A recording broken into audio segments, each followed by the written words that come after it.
জাহান্নামের আগুন মাবুদ সইতে পারব না,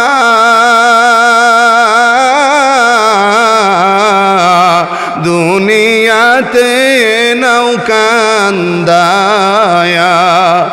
আখের কাদায় না। সবাই বলেন মারহাবা। জাহান্নামের আগুনের জন্য কানবেন। আর যদি কেউ নামাজ না পড়ে হাসরের ময়দানে আমার আল্লাহ রব্বুল আলামিন যখন বেনমাজিদেরকে প্রশ্ন করবে তুমি কেন নামাজ পড়ো নাই, দুনিয়ার প্রেসিডেন্টই বলবে আল্লাহ আমি নামাজ পড়ি নাই কেন, শুনেন আমি দুনিয়ার প্রেসিডেন্ট, একটা দেশের প্রেসিডেন্ট ছিলাম, দেশের কাজ করতে গিয়ে আমি নামাজ পড়তে পারি নাই, দেশের ব্যস্ততার জন্য নামাজ পড়তে পারি নাই। আল্লাহ বলবেন এ বান্দা তুমি তো একটা দেশের প্রেসিডেন্ট ছিলা, আর আমার পয়গম্বর সুলাইমান ছিল অর্ধ পৃথিবীর বাদশা। কি অর্ধ পৃথিবীর বাদশা থাকা সত্ত্বেও এই সুলাইমান কোনোদিন একটা ওয়াক্ত নামাজ কায়জা করে নাই। আর একদল নাফরমান বলবে আল্লাহ আমি কেন নামাজ পড়ি নাই, শুনেন আমি অসুস্থ ছিলাম সেই জন্য নামাজ পড়তে পারি নাই। আমার আল্লাহ বলবেন হে নাফরমান তুমি তো 1 বছর 2 বছর অসুস্থ ছিলা, নরমাল অসুস্থ, আর আমার পয়গম্বর আইয়ুবকে 18 বছর পোকামাকড় খেয়েছে। এই আইয়ুব 18 বছর পোকামাকড় খাওয়া অবস্থা আইয়ুব কোনোদিন একটা ওয়াক্ত নামাজও কাজা করে নাই। যা নাফরমান জাহান্নামে যা। আরেক শ্রেণীর লোক বলবে আল্লাহ আমার ছেলে সন্তান বেশি সেই জন্য নামাজ পড়তে পারি নাই। আল্লাহ বলবে তোমার সন্তান 10টা অথবা 12টা, আদমের সন্তান ছিল 40টা। 40টা সন্তানের বাবা হওয়ার পরেও আদম কোনোদিন 1 ওয়াক্ত নামাজ কায়জা করে নাই। নাফরমান যা জাহান্নামে যা। নাফরমানদেরকে যখন নিক্ষেপ করবে জাহান্নামে, ওই নাফরমানরা বলবে লা ইলাহা ইল্লাল্লাহ মুহাম্মাদুর রাসূলুল্লাহ। এই কথা শোনার পরে জাহান্নামের মালিক ফেরেশতা পিছন দিকে চলে আসবে আর বলবে তোমরা এই বাণী কেন এখন পড়তেছো, এই বাণী কেন এখন পড়তেছো? এটা যদি দুনিয়ার মধ্যে পড়তা চোখের পানি ছাড়তা কাজ হইতো, এখন যদি কান্নাকাটি করো কোনো লাভ হবে না। ওইখানে মরণ নাই, লা ইয়ামুতু ফিহা ওয়া লা ইয়াহইয়া, মরবেও না বাঁচবেও না। আমার আল্লাহ রব্বুল আলামিন যখন অর্ডার করবে মালিক ফেরেশতারে জাহান্নামে তাদেরকে নিক্ষেপ কর, যখন জাহান্নামীদেরকে নিক্ষেপ করা শুরু করবে জাহান্নামের আগুনকে মালিক ফেরেশতা ডাক দিয়ে বলবে আগুন তাদের চেহারাকে জ্বালাইও না, তাদের অন্তরকে জ্বালাইও না। কেন? আগুন প্রশ্ন করবে কেন?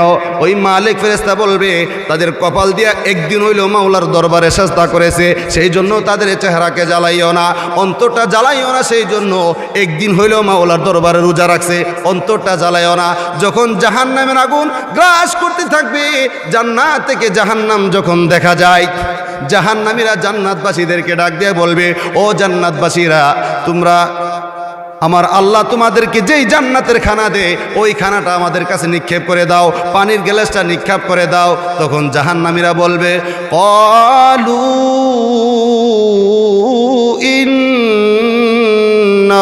ইন্নাল্লাহা হাররামাহুমা আলাল কাফিরিন।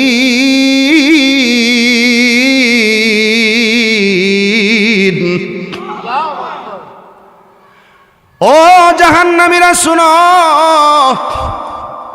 আমার আল্লাহ রব্বুল আলামিন কাফেরদের জন্য জান্নাতের খানাটা হারাম করে দিয়েছে এবং জাহান্নামীদের জন্য আমার আল্লাহ জান্নাতের খানাটা হারাম করে দিয়েছে, অতএব তোমাদেরকে আমরা খানাটা দিতে পারবো না।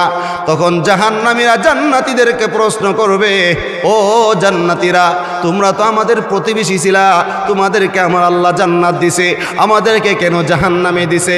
ওই জান্নাতবাসীরা বলবে আমার আল্লাহ আমাদের কাছে ওয়াদা করেছিল যারা সঠিকভাবে নামাজ আদায় করবে, নবীজির তরিকা অনুযায়ী চলবে, ব্যবসা করবে, মাপে কম দিবে না, সুদ খাবে না, ঘুষ খাবে না, অঙ্গ প্রত্যঙ্গ দ্বারা মানুষের মনে কষ্ট দিবে না, তাদেরকে আমার আল্লাহ জান্নাত দিবে। ও জাহান্নামীরা শুনো, দুনিয়ার মধ্যে আমরা ব্যবসা করেছি কিন্তু মাপে কম দেয় নাই, অঙ্গ প্রত্যঙ্গ দ্বারা মানুষের মনে কোনো কষ্ট দেয় নাই, হারাম খাই নাই, হালাল খেয়েছি, সুদ খায় নাই, ঘুষ খায় নাই, গাঁজা খায় নাই, সেই জন্য আমার আল্লাহ আমাদেরকে জান্নাত দিয়েছে। তখন জাহান্নামীরা বলবে আহারে আহারে, এই আলেম ওলামারা যে কোরআন খুলা খুলা বুঝাইতো আমরা মনে করতাম বুঝি তারা নিজেরা বানাইয়া বানাইয়া কয়, নিজেরা বানাইয়া বানাইয়া কয়। যদি আজকে আলেম ওলামাদের কথা যদি শুনতাম তাহলে ওই আলেমুল আমাদের কথা শুনলে আল্লাহ রব্বুল আলামিন আমাদেরকে জান্নাত দিয়ে দিত। সুবহানাল্লাহ। ও দুনিয়ার মুসলমান, আমার আল্লাহ রব্বুল আলামিন জাহান্নামটার আগুনটা 3 বছর পরে এমন কালো করে রাখছে রে ভাই, আমার বিশ্বাস রাত্রে চেয়ে আর অন্ধকার। আমার পাশে আপনি দাঁড়াইলেন, কিন্তু আমি আপনাকে দেখব না। এমনও কিতাবে আছে আমার হাতটাও আমি দেখব না। এটা কিসের আগুন? কিসের আগুন? জাহান্নামের আগুন। সেই জন্য এই জাহান্নামের আগুনের মাপ পাওয়ার জন্য বেশি বেশি কানবেন। কার কাছে? কার কাছে? রাত্র যখন গভীর হয়ে যায়, সাজদায় পড়ে চোখের পানি সেরে সেরে কানবেন। জাহান্নামের আগুন মাবুদ সইতে পারব না,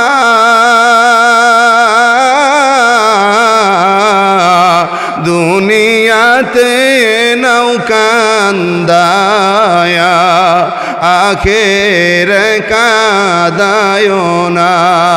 সবাই বলেন মারহাবা। জাহান্নামের আগুনের জন্য কানবেন, আল্লাহ ক্ষমা করে দাও, আল্লাহ তুমি ছাড়া কেউ নাই, আল্লাহ তুমি যদি ক্ষমা করো তোমার তো কমতি হবে না মাওলা।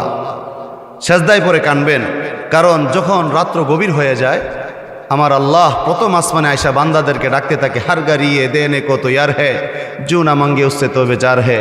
বান্দা, আমি আল্লাহ প্রথম আসমানে আসছি তোমাদেরকে দেওয়ার জন্য, তোমরা যা চাইবা আমি আল্লাহ তাই এখন তোমাদেরকে দিয়ে দিব। সুবহানাল্লাহ। তাহলে রাত্র যখন গভীর হয় চাইবো কার কাছে? আল্লাহর কাছে চাইবো, চোখের পানি ছেড়েছে।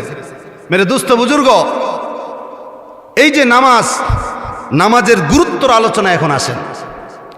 নামাজের বিবরণ তো চলে গেল, নামাজের গুরুত্ব তো শোনার দরকার আছে না? কেমন গুরুত্ব দিয়ে নামাজ পড়ছে, আর আমাদের কি গুরুত্ব?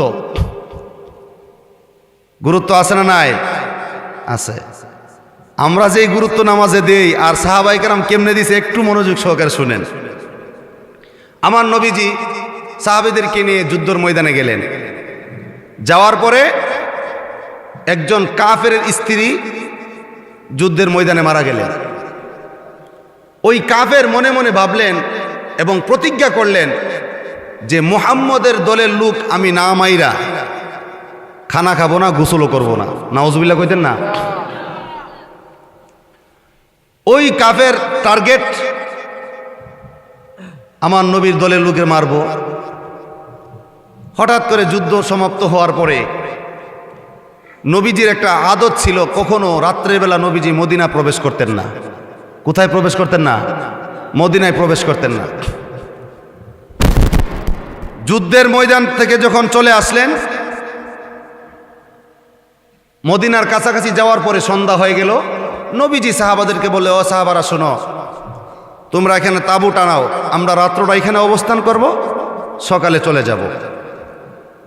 সবাই কাজকর্ম করে তাঁবু টানাইলেন, তাঁবুর মধ্যে সবাই প্রবেশ করলেন। এমত অবস্থায় রাত্রবেলা নবীজি বলতেছেন, সবাই তো আর সজাগ থেকে লাভ নাই, তো এমন কেউ আসো যে সারা রাত্র পাহারা দিবা আর আমরা সবাই একটু ঘুমাবো। তখন দুইজন সাহাবী দাঁড়াইলেন, একজন আব্বাদ বিন বশির, আরেকজন হলো আম্মার বিন ইয়াসির।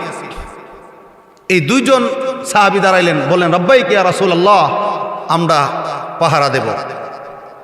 সবাই তাঁবুর মধ্যে যখন রাত্রে ঘুমায় গেলেন, ওই আম্মার বিন ইয়াসির আর আব্বাদ বিন ইয়াসির দুইজন পরামর্শ করল যে আমরা দুইজন তো সজাগ থেকে লাভ নাই, তুমি এক কাজ করো। আব্বাদ বিন ইয়াসির, আব্বাদ বিন বশির আম্মারকে বলতেছে, আম্মার তুমি ঘুমিয়ে যাও, আমি অর্ধেক রাত্র পাহারা দেই আর বাকি অর্ধেক তুমি দিও, কারণ দুইজন সজাগ থেকে কি লাভ নাই। তো দুইজনের সমর্থন দিল, ঠিক আছে ওকে। তখন আম্মার শুয়ে পড়ল, আব্বাদ বিন বশির সে সজাগ পাহারা দিচ্ছে। রাত্র যখন গভীর হয়ে গেল, নামাজের গুরুত্ব বুঝেন, রাত্র যখন গভীর হয়ে গেল, আব্বাদ বিন বশির মনে মনে ভাবলেন যে এই মুহূর্তে যদি আমি নামাজ পড়ি, মনে হয় আমার নামাজটা আল্লাহর দরবারে কবুল হয়ে যাবে। সে এভাবে ধারণা করার পরেই নামাজে দাঁড়িয়ে গেলেন। এত জোরে জোরে কোরআন তেলাওয়াত করতেছে, ওই কাফের অন্ধকারের মধ্যে, মনে আসেনি কাফের তো তীরের ধনুক নিয়ে ঘুরতেছে, কাকে মারার জন্য? সাহাবীদেরকে মারার জন্য, মুহাম্মদ রাসূল সাল্লাল্লাহু আলাইহি সাল্লামের দলকে মারার জন্য। আব্বাদ বিন বসির এমন জোরে জোরে তেলাওয়াত করতেছেন, ওই কাফের অনুমান করে তেলাওয়াতের টার্গেট করে সে তীর মারল। এই তীরটা এসে ঢুকলো আব্বাতের বুকের মধ্যে। নাউজুবিল্লাহ কইতেন না? আব্বাতের বুকের মধ্যে ঢুকার সাথে সাথে আরো জোরে জোরে কোরআন তেলাওয়াত শুরু করলো নামাজের মধ্যে। সুবহানাল্লাহ কইেন না, প্যাকেট করে রেখে দেন। আব্বাদ বিন বসির আরো জোরে জোরে কোরআন তেলাওয়াত শুরু করলেন। জলিলুল কদর সাহাবী জোরে জোরে যখন কোরআন তেলাওয়াত শুরু করলেন, ওই কাফের মনে মনে ভাবলেন আমার তীরটা মনে হয় লাগে নাই, যদি তীরটা লাগতো তাহলে তো সে অত জোরে তেলাওয়াত করতো না। কাফের আরেকটা তীর মারলেন, আরেকটা তীরও আব্বাদ বিন বসিরের বুকের মধ্যে গেঁথে গেল। ওই তীরটা গেতার সাথে সাথে আরো জোরে জোরে কোরআন তেলাওয়াত শুরু করলো। কাফের মনে মনে আবার ধারণা করলো মনে হয় এটাও লাগে নাই, আরেকটা তীর মারলো। তিনটা তীর আব্বাদ বিন বসিরের বুকের মধ্যে লেগে গেল। আব্বাদ বিন বসির জোরে জোরে তেলাওয়াত করে নামাজ শেষ করে আম্মার বিন ইয়াসিরকে ডাক দেখে, আম্মার রে, ও আম্মার তুমি আমাকে ধরো, মনে হয় আমি আর বাঁচবো না, মনে হয় আমি আর বাঁচবো না। ওই আম্মার ডাক দেখো, আব্বাদ তোমার শরীরে যেই সময় তোমার তীর লাগছে ওই সময় কি তুমি দিশা পাও নাই? ওই সময় তো তুমি নামাজ ছাইরা দিতে ভালো ছিল। আম্মা ডাক দেখো, তুমি যদি ওই সময় নামাজ ছেড়ে দিতা তাহলে তো তুমি বাঁচতা। আব্বার ডাক দেখে, আম্মার রে, আমি নামাজের মধ্যে এত মজা পাইলাম, খুদার কসম করে বলি রে, নামাজের মধ্যে এত মজা আমি পাইলাম, আমার শরীরে যে তিনটা তীর ঢুকছে আমি একটু বুঝতে পারি নাই। আম্মার, আমি যদি জানতাম কাফের বেঈমানের আমারে তীর মারলো, আমি কোনোদিন নামাজ ছাড়তাম না, নামাজের মধ্যেই আমি শহীদ হয়ে যাইতাম। আর আমাদের নামাজ, মশা কামড় দিল নামাজ ছাড়াই মশা মারা শুরু করি কেন? আর হুজুরে যদি সালাম ফিরাইতে একটু দেরিও হয়, ওই কোনাতে একজন মানে বুঝায় যে হুজুর সালামটা তাড়াতাড়ি ফিরাইলাম, এরকম মুসল্লি আসেনি? আরেকজন যারা দিব, হ্যাঁ হুজুর তাড়াতাড়ি শেষ করেন। নামাজের গুরুত্ব, নামাজ, নামাজ শব্দের অর্থ হলো মুতাওয়াজ্জো হওয়া, আল্লাহর সামনে মুতাওয়াজ্জো হয়ে যাওয়া। আপনি যদি দুনিয়ার মধ্যে একটা কোম্পানির মধ্যে চাকরি করেন, কোম্পানির বস যদি আপনার সামনে আসে, আপনি ভদ্রভাবে দাঁড়াই থাকবেন, দুষ্টামিও করবেন না, নড়াচড়াও করবেন না, মানে বুঝাইবেন যে আমি ভদ্র, ঠিক না? সে যদি ভদ্র বুঝে তাহলে আপনার ইমন আছে, বেতন বাড়তেও পারে। আপনার বসকে এত ভয় পান, আপনার বসকে বানাইছে কে? আল্লাহ। তাহলে যেই আল্লাহ বসের বস, আলাইসাল্লাহু বিআহকামিল হাকিমিন, হাকিমের হাকিম, ওই আল্লাহর সামনে যখন দাঁড়িয়ে যায়, বান্দা কিভাবে দুষ্টামি করো, কিভাবে তাড়াহুড়া করো, কিভাবে? আল্লাহ রসুল বলেন দুনিয়ার মধ্যে সবচেয়ে থেকে নিকৃষ্ট বড় চোর হয়েছে নামাজ চোর। কি চোর? নামাজ চোর। সাহাবারা প্রশ্ন কি, ইয়া রাসূলুল্লাহ নামাজ আবার চুরি করে কিভাবে? তখন বলল, যারা রুকু সেজদা তাড়াতাড়ি করে তারাই নামাজ চোর। সেজদার মধ্যে একটু সময় লাগে, সেজদাটা করেন। কারণ কি জানেননি? কারণ সেজদা একটু দেরি করে করলে, আবেগ দিয়ে করলে লাভটা কি শুনেন। নবী যখন মেরাজ থেকে চলে আসেন তখন আল্লাহকে বললেন, আল্লাহ আমার উম্মত তো আপনার সাথে সাক্ষাৎ করতে পারবে না। আমার আল্লাহ বলেন, আস-সালাতু মি'রাজুল মুমিনিন, আপনার উম্মতেরা যখন, মুমিন উম্মতেরা যখন নামাজের সেজদা দিবে, আমি আল্লাহ নিজে যাইয়া সাক্ষাৎ করব। সুবহানাল্লাহ কইতেন না? তাহলে আল্লাহ আপনার সাথে সাক্ষাৎ করতে আসছে, একটু সেজদাটা দেরি করে দিলে সমস্যাটা কি? সমস্যা আছে? নামাজটা একটু গুরুত্ব দিয়ে পড়েন, গুরুত্ব দিয়ে পড়েন। নামাজের গুরুত্ব আরেকটু শুনেন। আল্লাহর নবীর সাহাবী এবং মেয়ের জামাতা হযরত আলী রাদিয়াল্লাহু তাআলা আনহু। নবীজির কলিজার টুকরা মেয়ে কে ছিলেন? ফাতেমা রাদিয়াল্লাহু তাআলা আনহা। এই মেয়ের জামাতা হযরত আলী। আলী রাদিয়াল্লাহু তাআলা আনহুর পায়ের মধ্যে তীর ঢুকছে। কি ঢুকছে? তীর। ঢুকার পরে এই তীরটা যখন খুলতে যায় তখন আলী রাদিয়াল্লাহু তাআলা আনহু চিৎকার মারে, ব্যথা পায়। আমার নবীজি হঠাৎ স্মরণ করলো যে আলী তো নামাজে যখন দাঁড়িয়ে যায় তখন তো আলীর দুনিয়ার কোনো খেয়াল থাকে না। আল্লাহু আকবার কইতেন না? আমার নবীজি বেলালকে ডাক দিয়ে, বেলাল, আলীর পাও থেকে তীরটা এভাবে খোলা যাবে না। আমি জানি যখন আলী নামাজে দাঁড়িয়ে যায় দুনিয়ার কোনো খেয়াল থাকে না। হে বেলাল, তুমি আজান দাও, আলী নামাজে দাঁড়িয়ে যাবে, আলীর তীরটা খোলা হবে। বেলাল আজান দিল, হযরত আলী নামাজে দাঁড়িয়ে গেল। আমার নবীজি আরেক সাহাবীকে বললেন, আলী যখন নামাজে দাঁড়িয়ে যাবে তার তীরটা খুললে ফেলবা। আলী, হযরত আলী রাদিয়াল্লাহু তাআলা আনহু নামাজে দাঁড়ানোর পরে পাও থেকে যখন তীরটা খুলে ফেললেন, নামাজ শেষের পরে দেখলেন রক্ত জমে আছে। আমার নবীকে আলী প্রশ্ন করলেন, ইয়া রাসূলুল্লাহ, এত রক্ত কোথা থেকে আসলো? আমার নবী বললেন, আলী রে, তুমি যখন নামাজে দাঁড়িয়েছিলা তোমার পাও থেকে তীরটা খোলা হয়েছে। আলী রাদিয়াল্লাহু তাআলা আনহু ডাক দেখো, ইয়া রাসূলুল্লাহ, আল্লাহর কসম করে বলি, আমি যখন নামাজে দাঁড়িয়ে গেলাম আমার তীরটা যে সময় খুললেন আমি বলতেও পারি না। নামাজের গুরুত্ব। আর আমরা দাঁড়ায় নামাজে পাঞ্জাবি ঠিক করি, টুপি ঠিক করি, হুজুরের দিকে তাকায় থাকি, বাচ্চা কাচ্চা গেলে দুষ্টামি করি। আমলে কাসির, নামাজ ভাঙ্গার কারণে মধ্যে একটা আমলে কাসির আছে। আমলে কাসির কোনটাকে বলে জানেন?